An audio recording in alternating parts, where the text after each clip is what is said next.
Have you ever felt like life was working against you?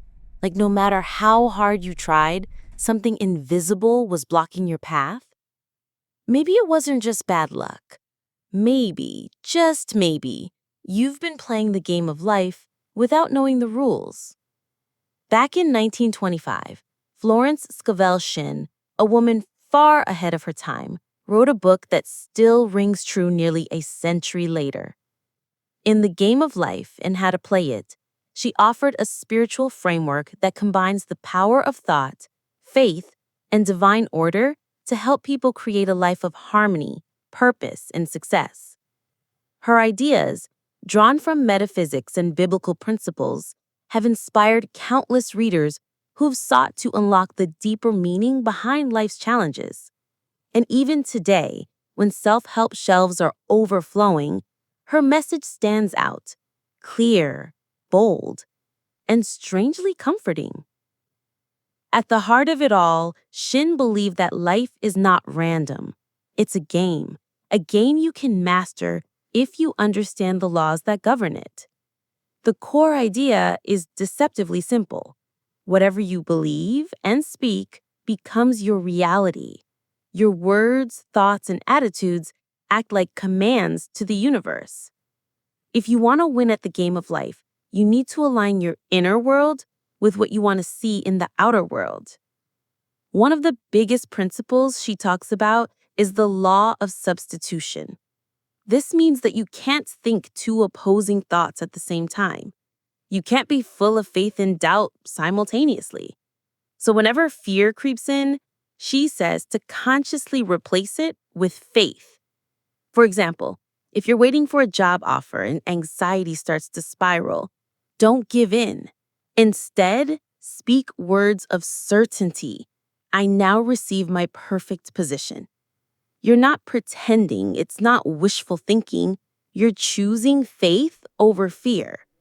And according to Shin, this shift doesn't just change your mood, it changes your circumstances. She believed that when you speak from a place of trust in divine order, the universe rearranges itself to match your expectation. Another powerful idea is what she calls the law of non-resistance. Most people resist what they don't like. They argue with reality. But Florence suggests the opposite. Bless the difficulty and release it. Let's say someone insults you or treats you unfairly. The ego wants to fight back. But Shin's strategy? Don't wrestle. Instead, respond with, I bless you and let you go. By not giving energy to the negativity, you free yourself from its grip. It sounds soft, but it's not. It's strength in disguise.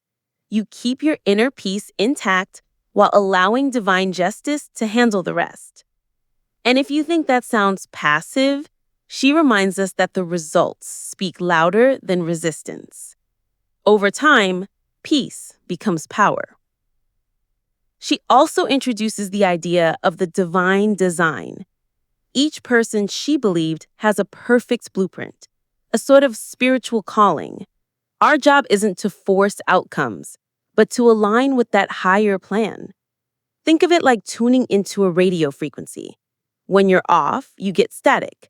But when you're aligned, when you act, speak, and trust in sync with that deeper current, you find that things flow. You don't have to chase. The right people, opportunities, even money start to show up. Shin encouraged people to say affirmations like, let the divine design of my life now come to pass. This isn't about controlling life. It's about allowing it to unfold in the best way for you. Let's talk about something she was really bold about, watching your words. Shin believed that words have vibration. When you say, I can't afford that, you're basically writing that into your future. But when you say, I am richly supplied, even if your wallet's thin at the moment, you're opening the door for abundance. She told the story of a woman who repeatedly said she was broke until she learned to change her language.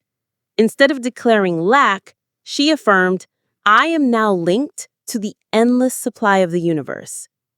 Over time, her financial situation shifted. She wasn't just being poetic, she was making a point. Words cast spiritual votes. Choose them wisely. Another critical concept is what she calls the boomerang. Basically, whatever you send out through your thoughts, words, or actions comes back to you. If you criticize others, expect criticism.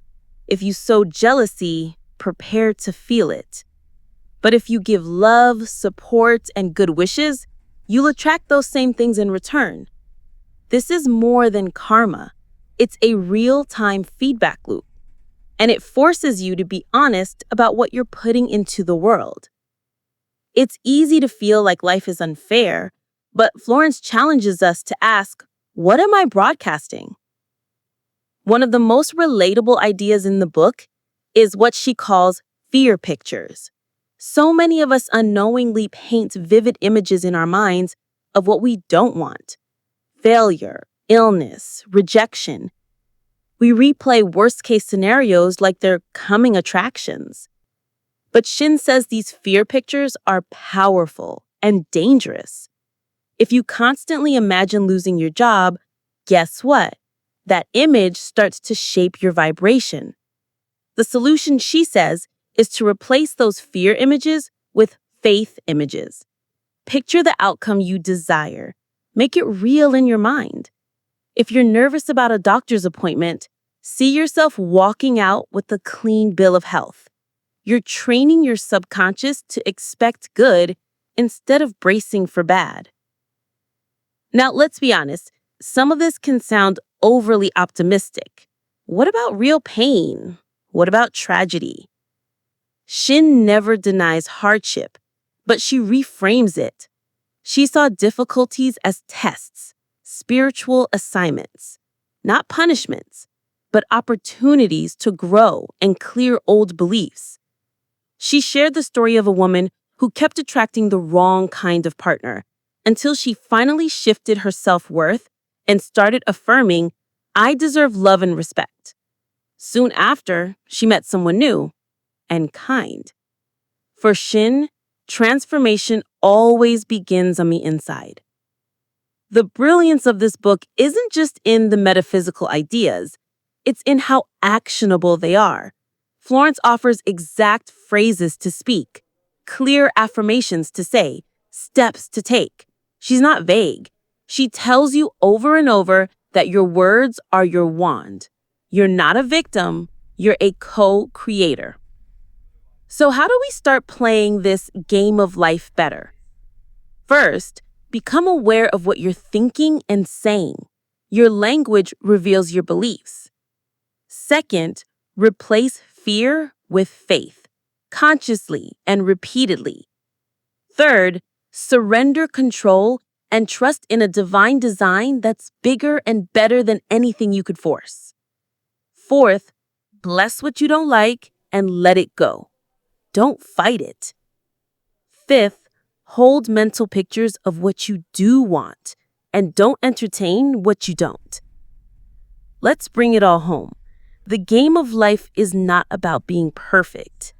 It's about waking up, becoming conscious of your role in the unfolding of your life. When things go wrong, you don't have to spiral. You pause, you realign, you speak truth to fear, you trust. And then, little by little, things begin to shift. Florence Scovel Shinn believed that life could be magical, but only if we stopped reacting and started creating. That we could live in harmony with divine laws and not be at the mercy of circumstances. That the invisible world was more powerful than the visible one. And that each of us had the ability to shape our lives, not through willpower or force, but through alignment, faith, and the creative power of our words. So maybe next time something feels stuck or scary, instead of panicking, we pause and ask, what game am I playing right now? What am I speaking into my life? And what would it look like to play this moment with trust, clarity, and grace? Because once you know the rules, you get to play differently. And maybe, just maybe, you start to win.